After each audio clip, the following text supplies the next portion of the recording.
कहूँगी उसके अंदर से जो भी पूछूँ तो उसे प्लीज़ सुनना अच्छे से और समझना, क्योंकि आज की संस्कृति में हम जहाँ तक जाते हैं तो हमारी संस्कृत भाषा इतनी लुप्त हो चुकी है। जहाँ तक हम जानते हैं कि संस्कृत भाषा सभी भाषाओं की जननी है, सभी को पता है, लेकिन जो हिंदी भाषा है उसकी बिल्कुल जुड़ी हुई भाषा है। लेकिन आज के जो हमारे प्राचीन समय था उस समय मुगलों का इस तरह से आक्रमण हुआ था कि हमारी संस्कृत भाषा को लुप्तीकरण में वो लेके गए थे धीरे धीरे।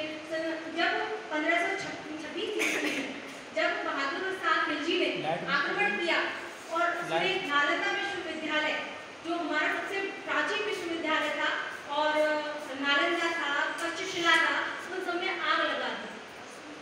उसने इस तरह से हमारी संस्कृति को नष्ट किया।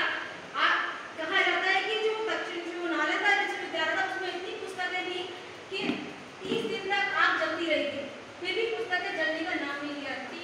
30 दिन तक पुस्तकें जलती रही थी, इतनी पुस्तकें थी। संस्कृत से ही सारी चीज़ें पहले दी जाती थी, गुरु का ज्ञान मिलता था तो संस्कृत से ही पढ़ाते थे। संस्कृत ही में भाषा थी।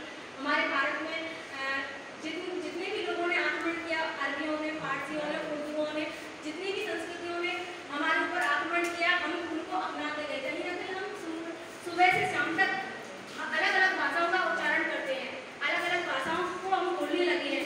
अगर हम हर एक व्यक्ति ये सोच ले कि सुबह से लेकर शाम तक हमने क्या नोटिस किया, क्या वर्ड बोले हैं, उसमें हम अंग्रेजी भाषा भी बोलते हैं, उर्दू भी बोलते हैं, फारसी भी बोलते हैं और कई वर्ड ऐसे हैं, लेकिन उसमें कहीं ना कहीं संस्कृत भाषा का तो नाम ही नहीं है। क्यों कर रहे हो ऐसा? क्योंकि संस्कृत भाषा जैसे ही हमारे ऊपर आक्रमण जिन लोगों ने किया उसकी वजह से संस्कृत भाषा का लुप्तीकरण हो गया है। लेकिन ऐसा नहीं हो, हम यही चाहेंगे और जितने भी लोग हैं यहाँ पर सुनने वाले और जो भी आगे पड़ोस के जो भी हैं उनको बताइए कि संस्कृत भाषा से ही हमारी संस्कृति है, उसमें ही हमारे वेद पुराण, अरण्य पुराण। आज के ज़माने में कोई सुनना नहीं पसंद करता, लेकिन हमारी पहचान वही है। हमारी पहचान